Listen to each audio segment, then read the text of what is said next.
बाजार के दिग्गजों से जानना समझना जरूरी है कि क्या ये डील बाजार के लिए गेम चेंजर है, इकोनॉमी के लिए गेम चेंजर है, देश के लिए गेम चेंजर है। फादर ऑफ ऑल डील्स, इस पर बातचीत करने के लिए हमारे साथ कार्यक्रम में अब शामिल हो रहे हैं एबेकस एसेट मैनेजर के फाउंडर सुनील सिंघानिया साहब। सुनील सर, गुड मॉर्निंग, बहुत बहुत स्वागत है आपका। मॉर्निंग। कितनी बड़ी बात है देश के लिहाज से, इकोनॉमी के लिहाज से, बाजार के लिहाज से ये बड़ी डील? अनिल जी, लास्ट 5-6 हफ्ते में सब कुछ ही थोड़ा हेडविंड हो रहा था। I think India was under performing so much. मैं मजाक में कहता हूं कि इंडिया अनाथ हो गया था। हम्म। Mother of all deals EU FTA था, अभी father of all deals is US. Parents तो आ सडनली हम गए। जो एक टीनेजर हैं, which is India as a country, अब हम्म। माँ बाप भी हैं साथ में, अब ये टीनेजर बहुत जोर से भागेगा। बहुत बढ़िया। होपफुली पिता का हाथ हरदम रहे, पता नहीं थोड़ा सा बीच बीच में भटक जाता है। तो from a mood perspective it is very positive. आपको याद होगा हम बजट के दिन भी मिले थे। आई थिंक मूड बहुत ही थोड़ा सा नेगेटिव सा था, किसी का हाथ नहीं उठ रहा था कुछ लेने के लिए। तो to that extent I think ये डील एक वापस एक कॉन्फिडेंस लाता है। बट ऐसा नहीं है कि आज ये डील अनाउंस हुई और आज ही हम 28,000 पे पहुंच जाएंगे। But it's I think very very positive news after long time. Market को जो एक बोलते हैं ना, एक कैटलिस्ट चाहिए था, वो एक कैटलिस्ट के रूप में ये डील आई है। बिल्कुल एक बड़ा पॉजिटिव बदलाव जो चाहिए था बाजार को, वो डील के तौर पर होता हुआ दिखा है। अब दो चीज़ें हैं जो मैं समझना चाहता हूँ बाजार के लिहाज से। बजट के दिन बड़ी स्विंग्स दिखी। क्या ये मानकर चलें कि बजट के लोज अब बाजार आसानी से नहीं तोड़ेगा और वो एक तरह से बाजार ने बेस बना लिया है? पहले ये समझाएं, उसके बाद में दूसरा सवाल और पूछता हूँ। तो आज का मूव तो Anil ji it's a function of lot of things. I think थोड़ा एफआई की शॉर्ट कवरिंग थी, डोमेस्टिक पोजीशनिंग बहुत लो था। आई थिंक हम नए सीरीज में चले तो कुछ एक्सपेक्टेशन नहीं थी, तो पोजीशनिंग भी कम है। और थोड़ा उस हिसाब से आप जो 700-800 पॉइंट का जो गैप ऑफ ओपनिंग हुआ है उसके हिसाब से देख सकते हो। लेकिन एक बहुत क्लियर हो गया है। आई थिंक थोड़े दिन तक ऐसा लग रहा था कि कुछ ऊपर आए तो क्या बेचें।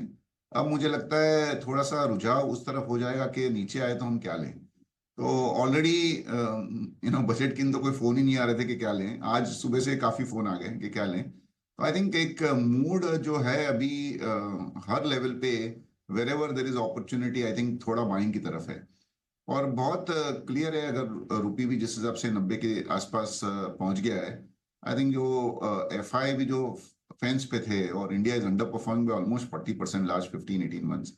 आई थिंक वहां से भी एक पॉजिटिव फ्लो की उम्मीद है। बहुत अच्छा पॉइंट आपने कहा कि सेल ऑन राइज वाले मार्केट से बाय ऑन डिप्स वाला मार्केट बन सकता है। कम से कम मूड माहौल तो अभी कम से कम ये हुआ कि अब खरीदने के बारे में सोचने लगे हैं लोग और शायद खरीदेंगे भी। लेकिन एफआईज का क्या? क्या शॉर्ट काटेंगे? शॉर्ट काटने के बाद खरीदारी भी करेंगे, या उनको तो मौका मिला है, मुंह में पानी आ रहा है कि वाह क्या गैप मिला है, क्या बढ़िया तेजी हो रही है, हम तो और बेचेंगे?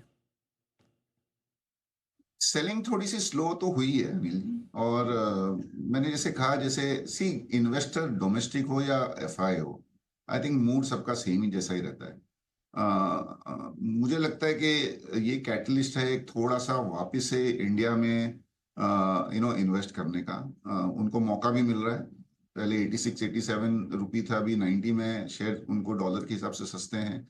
करेक्शन भी रिलेटिवली बहुत बड़ा है, 30-35-40% का अंडर परफॉर्मेंस है vis-a-vis other emerging countries.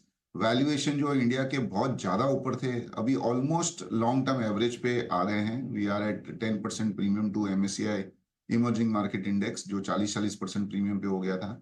तो सब तरह से आई थिंक टेक्निकल रुझान है कि they should start to invest. उनका अंडरवेट बहुत जोर से है, तो उनको भी खतरा है कि अगर बाजार बढ़ गया तो ये अंडरवेट उनको इम्पैक्ट करेगा। तो I would say we are more positive. मुझे लगता है कि 26 में FI flow net net positive रहेगा। तो एक और चीज़ जो सुनील जी मैं जानना चाहता हूँ, पोर्टफोलियो में किस तरह के बदलाव होंगे आपके दूसरे फंड मैनेजर्स के? जो अब तक ये था कि भाई बाहर वाले सारे सेक्टर छोड़ो यार, इनका पता नहीं ट्रम्प कब क्या करेगा क्या नहीं करेगा, और वो पिटे हुए भी थे, अपने लोकल पर फोकस करो। क्या अब इसमें कोई ऐसी शिफ्ट होने वाली कि लोकल के बजाय अब बाहर ग्लोबल बिजनेस से जुड़े हुए सेक्टर्स पर फोकस बढ़ेगा? तो अनिल जी, 2-3 चीज हुई थी। एक तो ऑब्वियसली थोड़ा एक्सपोर्ट में हेडविंड था, because US comprises of 20% of India exports.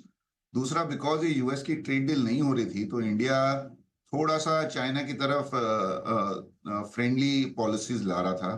तो import from China particularly engineering side में ऐसा लग रहा था थोड़ा ईज हो रहा है। आई थिंक दोनों तरफ से वापस से may be Indian manufacturing will come back into favour. और बजट में भी एक थोड़ा सा पुश तो है, आत्मनिर्भरता और मेक इन इंडिया की तरफ पुश तो है। तो I would say that Indian जो कंपनीज है वो प्योर प्योर एक्सपोर्ट्स पे तो फोकस नहीं है, except few textile company.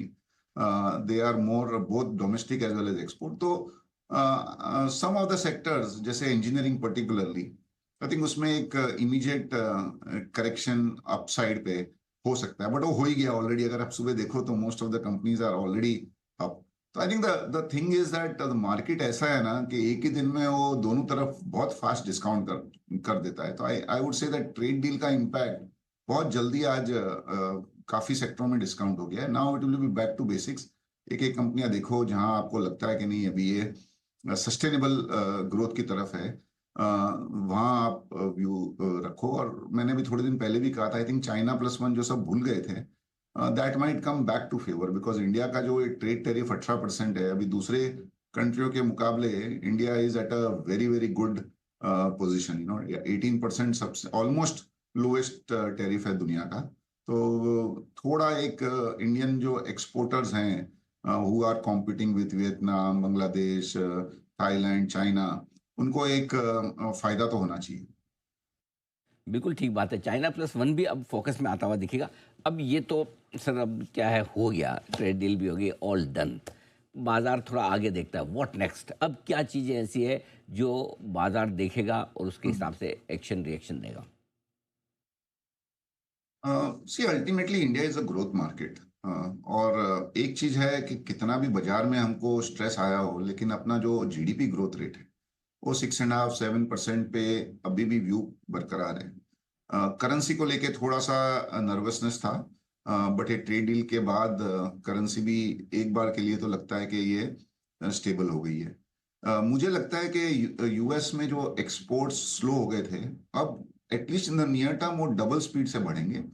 Because जो यूएस इंपोर्टर थे इंडिया से जो इंपोर्ट कर रहे थे, वो only hand to mouth import कर रहे थे। इसका मतलब है कि जो उनको एग्जैक्ट अब भी चाहिए थी सामान वही कर रहे थे, कोई स्टॉक नहीं रख रहा था।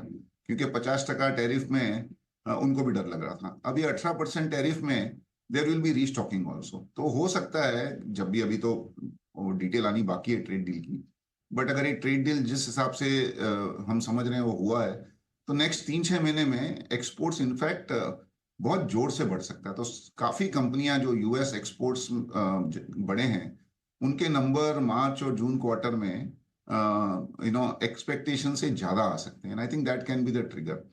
अपनी अर्निंग ग्रोथ जो 8-9-10% पे अटक गई है, आई थिंक अगर वो 14-15% पे आ गई, तो फिर Indian markets will start to look very very attractive. तो वही वही देखना चाहिए Anil ji. But having said that, we are not entirely cheap. तो आप रीजनेबल रिटर्न ही एक्सपेक्ट करिए ट्रेड डील के बाद में। ऐसा नहीं है कि बाजार से आपको 25-30% की रिटर्न बन जाएगी हर साल। We will continue to focus on 14-15% annual return. बिल्कुल ठीक बात है। तो ये है पूरा का पूरा एक्शन। सुनील जी, बहुत बहुत धन्यवाद आपका। आपने इस बड़े दिन समय दिया और पूरी तरह से डायरेक्शन दिया, डील के बारे में भी, बाजार के बारे में भी। Thank you so much. बहुत जल्द आपसे फिर मुलाकात होगी।